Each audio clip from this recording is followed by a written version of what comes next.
I never thought I'd be staring down the barrel of a gun in my own lake house, especially not by people claiming to be from the homeowners association. But then again, I never thought a lot of things would happen in Lakeside Pines. That's just how life works sometimes. My name is Daniel Barton, and until 6 months ago, my idea of home security meant remembering to lock the front door at night. Now I know better. Now I understand that suburban warfare exists, and it wears khaki pants and carries a clipboard. It was a crisp October evening when I first drove up to my newly purchased lake house in northern Minnesota.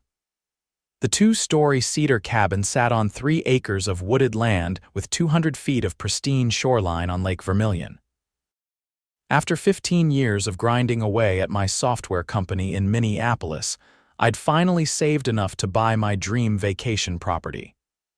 At 42, I figured I deserved a place to decompress on weekends, maybe eventually retire to.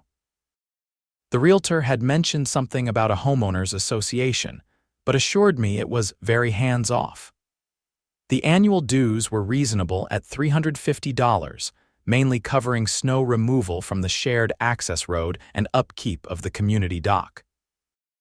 I'd lived in an HOA neighborhood before and knew they could be a mixed bag, but the prospect of minimal maintenance requirements seemed worth the trade-off. For the first 3 weekends, everything was perfect. I spent my days fishing off my private dock, grilling on the deck, and enjoying the fall colors. The neighbors seemed friendly enough, mostly other professionals from Minneapolis and Duluth who used their properties as weekend getaways. Then I met Patricia Kendall. I was installing a new mailbox at the end of my driveway when a silver Lexus SUV pulled up beside me. The window rolled down to reveal a woman with a blonde bob cut, oversized sunglasses, and what I'd come to recognize as the universal expression of HOA displeasure. "Excuse me," she said, not bothering with an introduction. "That mailbox isn't approved by the association." I straightened up, confused. "I'm sorry. The Lakeside Pines HOA has strict guidelines about mailbox designs." "That one," she gestured dismissively at my simple black metal box, "doesn't meet our aesthetic standards." I looked at the mailbox, then back at her.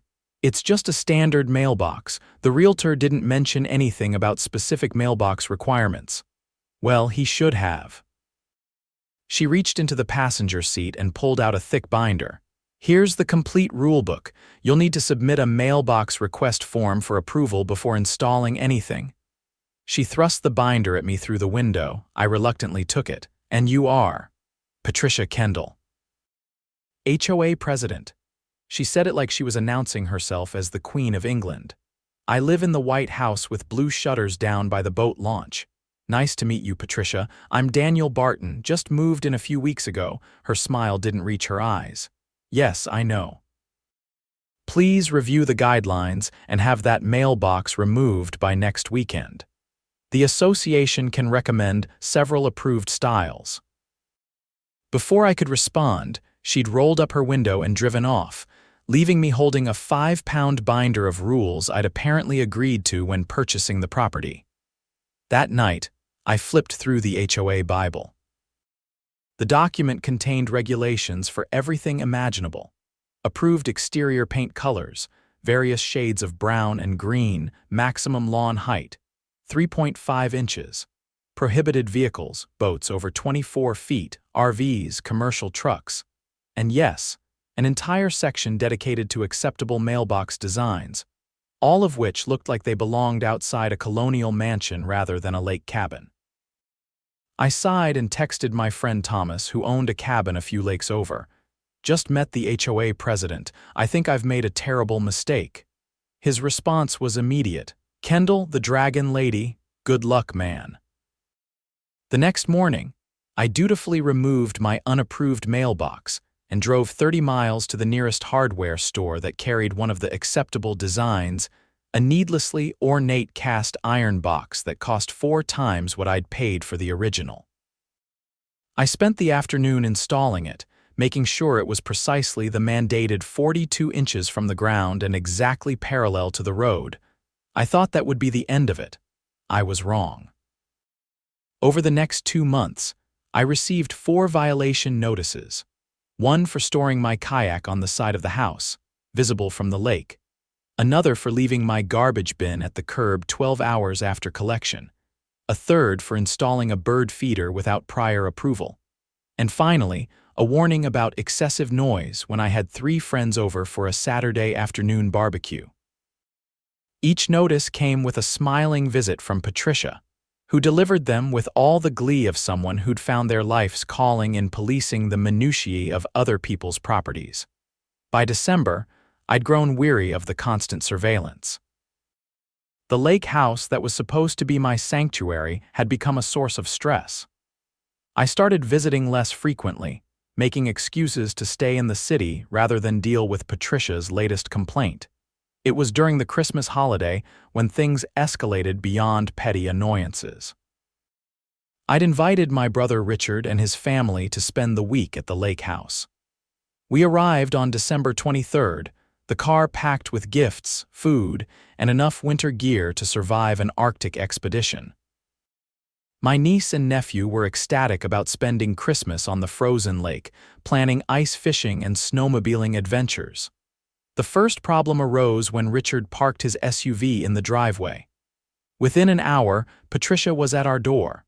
"Mr. Barton," she said, eyeing the vehicle behind me. The association rules clearly state that guest vehicles must be parked in designated guest areas or in the garage. I took a deep breath. "Patricia, it's Christmas. My brother's family is visiting for the week, and they have luggage and gifts to unload. The car will be moved to the garage once we're settled. Rules don't take holidays, Mr. Barton." She handed me a notice. "Please move the vehicle within the hour or you'll face a $50 fine." From behind me, Richard spoke up. "Are you serious? It's 20 degrees out, we have 2 kids, and we're still unloading." Patricia's eyes narrowed. "And you are, Richard Barton, Daniel's brother and apparently an unauthorized parker." "Well, Mr. Barton, when your brother purchased property in Lakeside Pines, he agreed to abide by our community standards which apply to all residents and their guests." I intervened before Richard could respond. "The car will be moved soon, Patricia. Thank you for the reminder." She nodded stiffly and turned to leave, then paused. "Oh, and Mr. Barton, I noticed you've installed Christmas lights on your exterior. The blue ones on your porch are not on the approved holiday lighting color palette. White, warm white, and amber only." That's when I nearly lost it. "You're kidding, right? You're policing Christmas light colors now? Section 7, Paragraph 3 of the Holiday Decoration Addendum. You signed off on it when you purchased the property." She smiled thinly. "Happy holidays." After she left, Richard turned to me. "How do you live with this?" I shook my head. "I'm starting to wonder the same thing." We moved the car and changed the lights, but the festive mood had been dampened. That night, after the kids were asleep, Richard and I sat on the deck with beers, watching the snow fall over the frozen lake.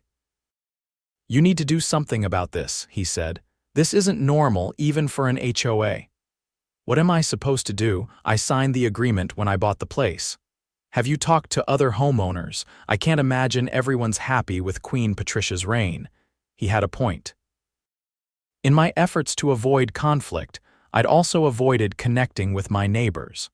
Maybe it was time to start building some alliances.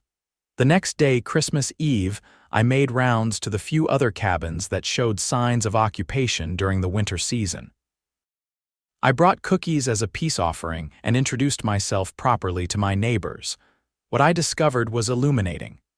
Most homeowners felt the same way I did, intimidated, annoyed, and increasingly resentful of Patricia's iron-fisted rule. Martin and Teresa Patel, who owned the cabin 2 doors down, revealed that Patricia had recently pushed through a bylaw change allowing the HOA to impose larger fines without a full board vote.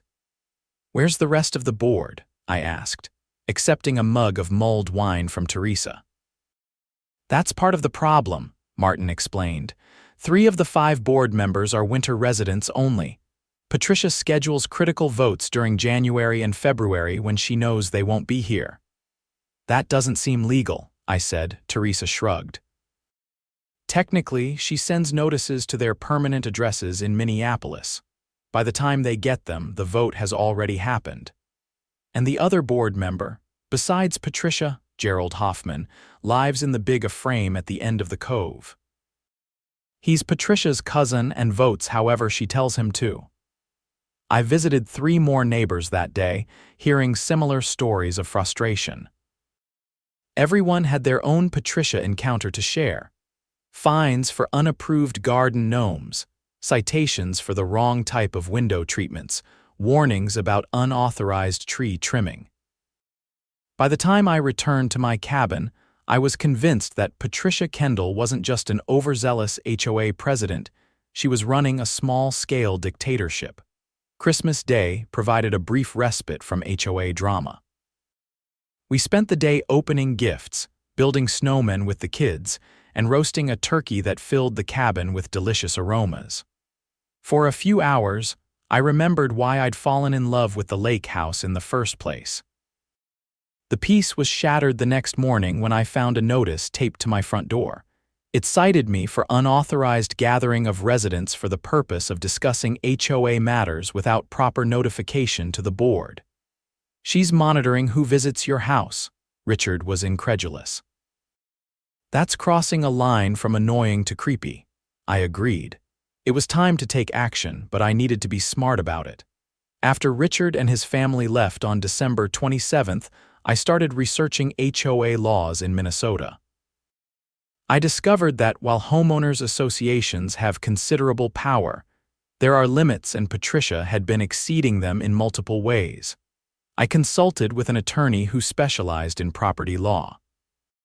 She confirmed my suspicions.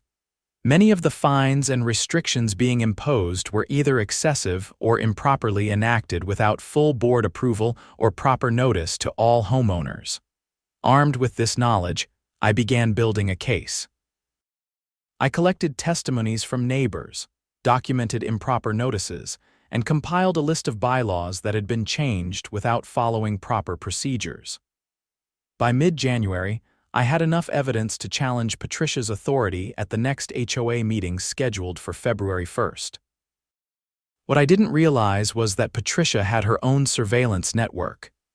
The day before the meeting, I received a call from Martin Patel. "Daniel, be careful," he warned. "Patricia knows you're gathering information against her. She's been telling people you're a troublemaker trying to destroy property values by eliminating necessary regulations." "How would she know what I'm doing?" I asked. Remember Gerald Hoffman, her cousin on the board. His son Tyler works for the same security company that occasionally patrols the community. Word is, he's been driving by your place and reporting back on your visitors. The revelation was unsettling. I thanked Martin for the warning and decided to proceed with caution. The February meeting would still be my opportunity to address the issues, but I needed to be prepared for Patricia's counterattack. The meeting was held in the small community building near the boat launch. Nearly 30 homeowners attended, an unusually high turnout according to the whispers around me. Patricia presided from a table at the front, flanked by Gerald Hoffman, and a young man I assumed was Tyler, dressed in a dark blue uniform with a patch reading Lakeside Security. After covering routine business, Patricia opened the floor for new items. I raised my hand immediately. "Mr. Barton," she acknowledged me with a tight smile. "You have something to add?" I stood, feeling the eyes of every homeowner on me. "Yes, I'd like to discuss concerns about how certain HOA rules have been implemented and enforced recently." For the next 10 minutes, I presented my findings calmly and factually. I explained how several bylaw changes had been enacted without proper notice or voting procedures, how fines had been increased beyond the limits specified in our covenants, and how surveillance of homeowners' private activities exceeded the HOA's authority. As I spoke, I noticed many homeowners nodding in agreement. Patricia's face grew increasingly flushed, but she maintained her composure until I finished. "Mr. Barton," she replied, her voice icy, "while I appreciate your enthusiasm as a new resident, You clearly don't understand how things work in Lakeside Pines. The measures you're questioning are necessary to maintain our community standards and property values." "I understand the purpose of an HOA," I countered, "but the association needs to operate within its legal bounds and with transparency to all homeowners." Several others spoke up in support of my points. Even Gerald Hoffman looked uncomfortable as multiple residents shared their own experiences with excessive fines and intrusive monitoring. Sensing she was losing control of the meeting, Patricia abruptly called for adjournment, claiming we had exceeded the allotted time. Before anyone could object, she gathered her papers and strode out, Gerald and Tyler following close behind. The confrontation had gone better than I expected. Several neighbors approached me afterward to express their support and share additional information. We agreed to form a committee to review the HOA bylaws and call for a special election of new board members. For the next month, things were relatively quiet.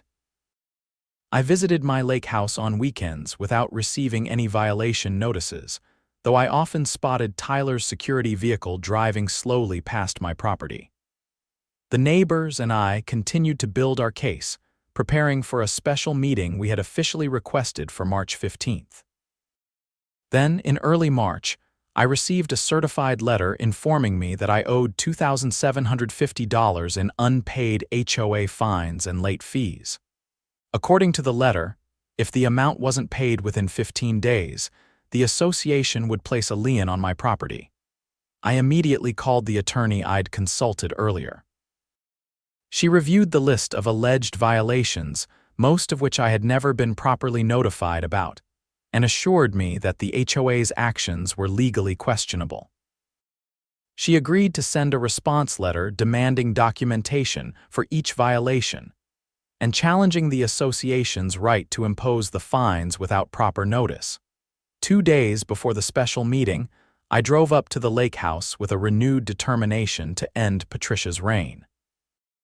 I arrived late Friday evening after a grueling week at work, looking forward to a quiet night before the confrontation the next day. That's when everything went from absurd to dangerous. I had just finished unpacking and was making a sandwich when headlights swept across my kitchen window. Curious, I peeked outside to see 2 SUVs pulling into my driveway, their doors marked with Lakeside security logos. 4 men in dark uniforms exited the vehicles and approached my front door. Before I could react, there was a loud pounding. "Lakeside security, open up." I cautiously opened the door to find 4 stern-faced men, one of whom I recognized as Tyler Hoffman. Another man, older and heavyset with a buzz cut, stepped forward. "Daniel Barton, I'm Chief Randall with Lakeside Pines Security.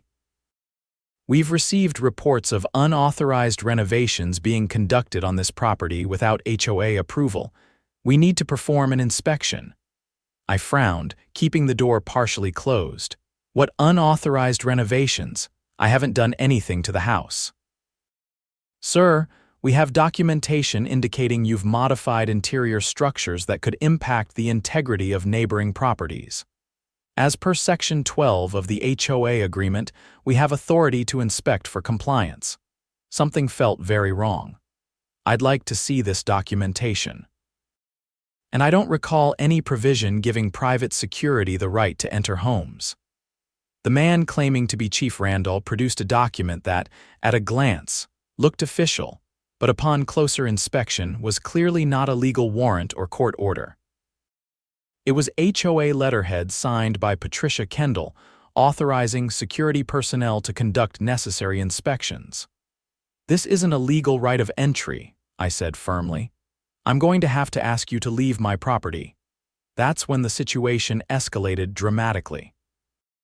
Tyler and another security officer suddenly pushed forward, forcing the door open and shoving me backward. 2 more men entered behind them, closing the door. "What the hell do you think you're doing?" I shouted, regaining my balance. "You can't just force your way in." "Mr. Barton, don't make this difficult," Randall said, his hand moving to his hip where I noticed, with alarm, what appeared to be a holstered handgun. We're authorized to use reasonable means to ensure compliance. In that moment, I realized this wasn't about HOA rules anymore. These men weren't legitimate security conducting an inspection, this was something far more sinister. "I'm calling the police," I said, reaching for my phone on the counter. Tyler moved quickly, grabbing my wrist. "That won't be necessary. We are the authorized security for this community." I yanked my arm free. "You're not police. You have no right to be in my home or to touch me." The situation was spiraling out of control. Randall nodded to the others, and suddenly two men grabbed my arms while Tyler began searching through my kitchen drawers. "What are you looking for?"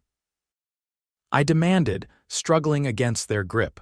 "Documentation of your violations," Randall replied smoothly. "And evidence of your campaign to undermine the homeowners association." It hit me then this wasn't about inspections or renovations at all. This was Patricia's way of intimidating me before the meeting, possibly finding something she could use against me, or worse, planting evidence of violations. "This is breaking and entering," I said, trying to keep my voice steady despite my rising panic. "What you're doing is illegal." Randall smirked. "We have authorization from the HOA president. Your agreement gives us this authority." "No HOA agreement in the world allows armed men to forcibly enter a private residence," I countered. "You know that." For a moment, I saw uncertainty flicker in the eyes of one of the younger security officers. But Tyler and Randall seemed unfazed, continuing to rifle through my belongings while the two men restrained me. I had to act. Using a self-defense move I'd learned years ago, I suddenly dropped my weight, twisting to break free from the guard's grip. The moment of surprise gave me just enough time to lunge for my phone. I managed to grab it and hit the emergency call button before Tyler tackled me to the ground. The phone skidded across the floor, but I could hear the 911 operator's voice responding. "Help!" I shouted as loudly as I could. "Home invasion at 1478 Lakeview Drive, men with guns claiming to be security." Tyler clamped a hand over my mouth, but it was too late, the call had connected. Randall cursed and kicked the phone away, but the damage was done. "Restrain him," he ordered. "We need to clear out." They zip-tied my hands behind my back and forced me into a chair at my dining table. The four men huddled in whispered conversation, clearly debating their next move. I caught fragments. "Wasn't supposed to go this way. Patricia said he'd back down. Real cops will be here soon." Their plan, whatever it had been, was unraveling, but rather than flee, Randall seemed to make a decision.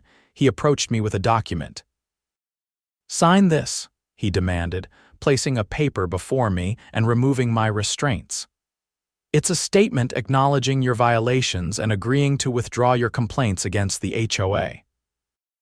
I glanced at the document, a hastily prepared confession to various infractions I hadn't committed, and an agreement to resign from the community and sell my property within 90 days.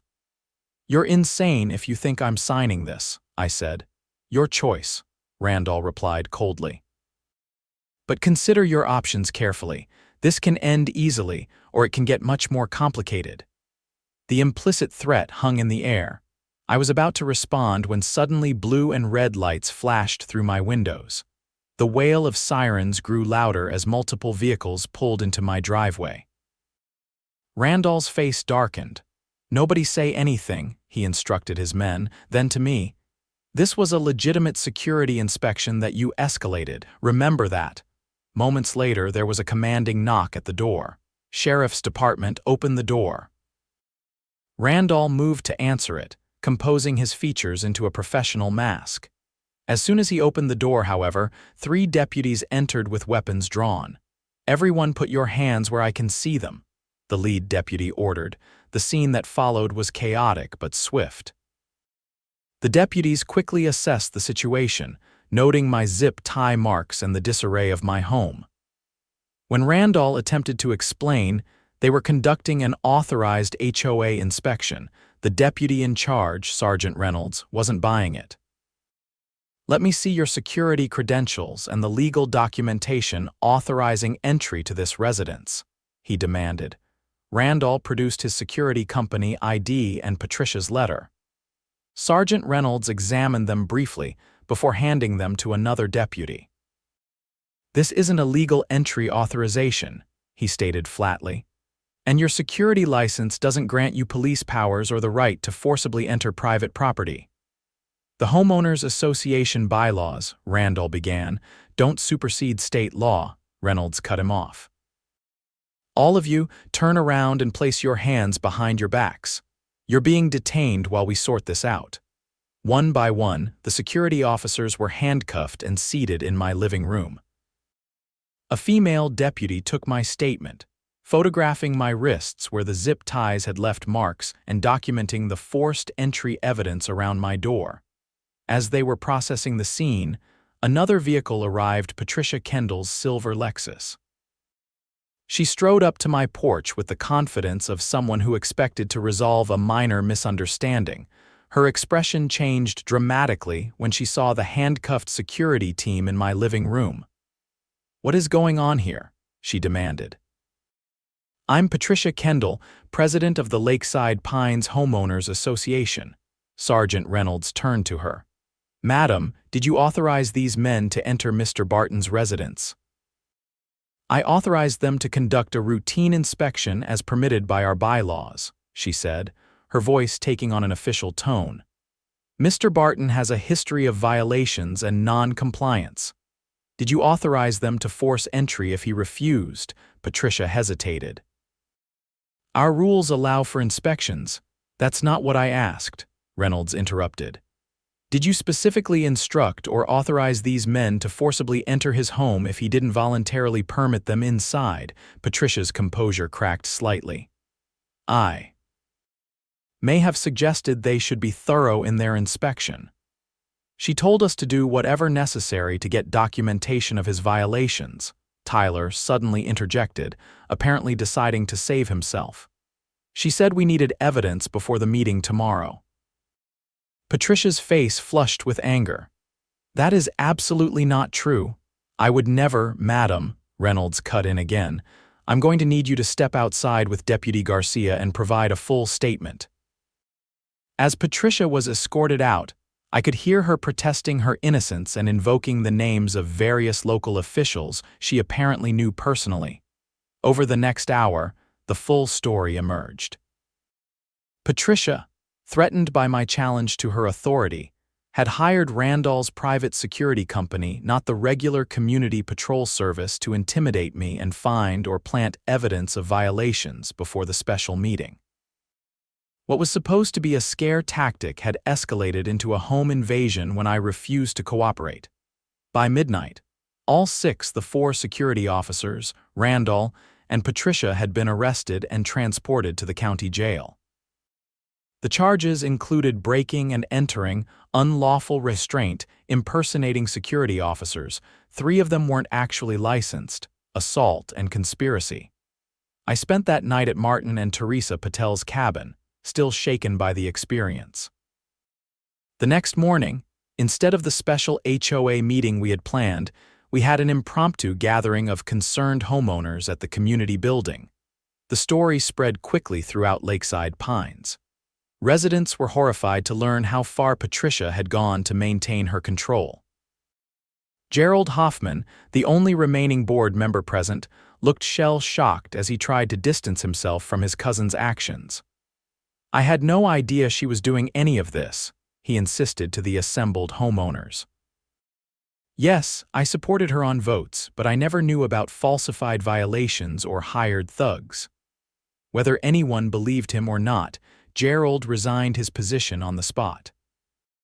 With both Patricia and Gerald out, we proceeded to hold an emergency election of interim board members to manage the HOA until a formal election could be organized. I was nominated to serve as interim president, a position I accepted with some reluctance but a firm commitment to reform the association. My first actions were to suspend all outstanding violation notices pending review, reduce excessive fines to reasonable levels, and establish a transparent process for rule enforcement. The legal aftermath continued for months. Patricia and the security officers faced multiple felony charges. Randall, it turned out, had a previous conviction for similar intimidation tactics at another community, operating under a different company name.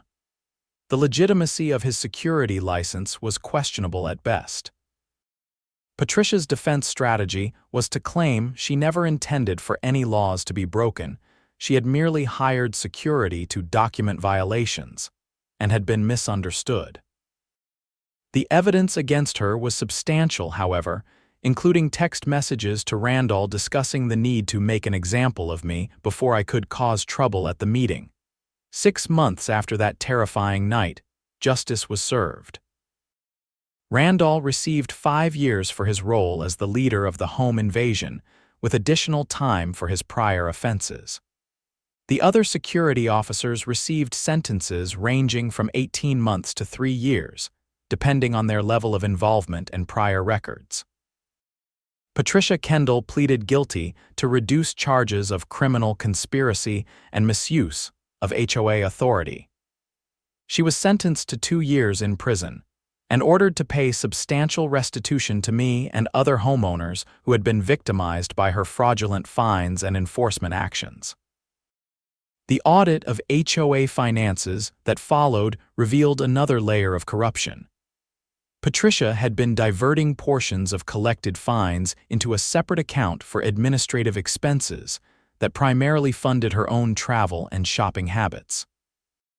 This discovery led to additional charges of embezzlement and fraud. As for me, I kept my lake house. Under new leadership, I stepped down from the interim presidency after 3 months, having helped establish proper procedures. The HOA transformed into what it should have been all along: a reasonable organization focused on maintaining community standards without trampling on homeowners' rights. My mailbox? It's now a simple black metal one, just like the one I originally installed. The new HOA guidelines, approved by a majority vote of all residents, focus on safety and necessary maintenance rather than aesthetic micromanagement. Sometimes when I'm sitting on my dock watching the sunset over Lake Vermilion, I think about how easily an organization designed to protect community interests can transform into a vehicle for control and intimidation in the wrong hands. The experience changed me. I'm more vigilant about my rights now, more willing to question authority, and paradoxically, more involved in my community. Last weekend, Martin and Teresa joined me for a barbecue on my deck. As we watched the neighborhood kids playing on the shared beach, Teresa raised her glass in a toast. "To Daniel," she said, "who taught us all that sometimes you have to fight for your right to have the wrong color mailbox." We laughed, but there was truth in the jest. The Lakeside Pines community had learned a valuable lesson about the balance between community standards and individual rights, and about the dangers of giving too much power to those who enjoy wielding it over others.